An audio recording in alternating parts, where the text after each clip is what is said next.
Episode 38 of the reading of Michael McCoy's Garden, the 3rd of March, 1999. The behaviour of many of the visitors to my garden has been appalling.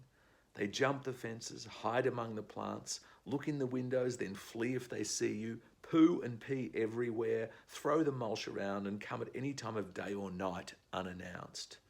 The human visitors have been great. It's the animal ones I'm complaining about. Every cat for miles around comes here to play out its tiger in the jungle fantasy. I hardly seem to see the same one twice.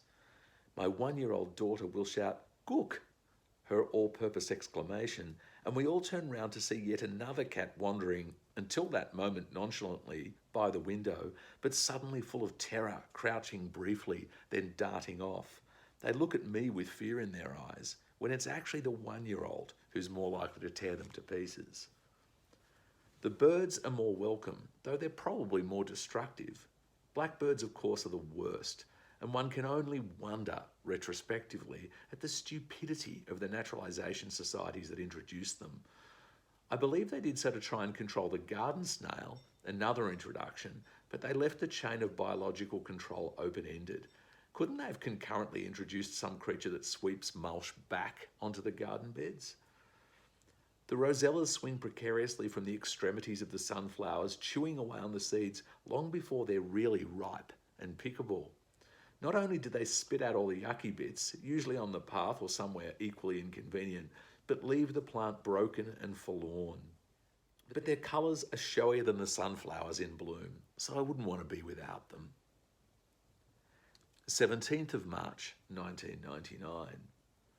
The Nephophias in the front garden have gone completely mad. To have one species, though many individuals, peaking when all else is just past it, gives the whole planting a second wind.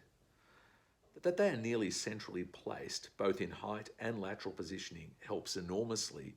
The diaphanous heads of the miscanthus play around the bold orange torches, providing a sophisticated restraint that was entirely lacking in the blockiness created by the early flowerers. Not far away, the autumn foliage of the fountain grass, which never really got going, diffuses on the edge of the planting both the colour and vitality of the pokers. It looks like the Miscanthus acroflorus, which you'll remember is now Miscanthus sinensis giganteus, might just make it into flower. I'd be very grateful if it did, for this is one species of this irreplaceable genus that doesn't provide much foliage interest into winter. The leaf blades are wide and just drop off the stem, blowing all around the garden, giving the neglected look of chip packets in the corner of the school quadrangle. But the flower heads are fabulous in winter. Once the leaves are blown away, or removed if you can be bothered, the skeletal stems remain, topped with the bleached feather duster of a flower head at around 3 metres high.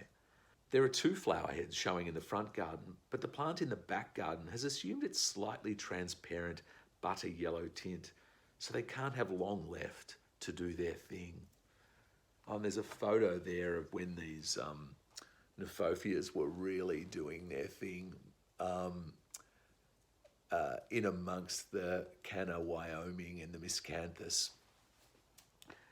I remember that morning there was this amazing flush of orange light, and I ran outside and grabbed this largely orange planting bathed in orange light. It was amazing. Join me tomorrow for, I think, probably the second last reading of Michael McCoy's Garden.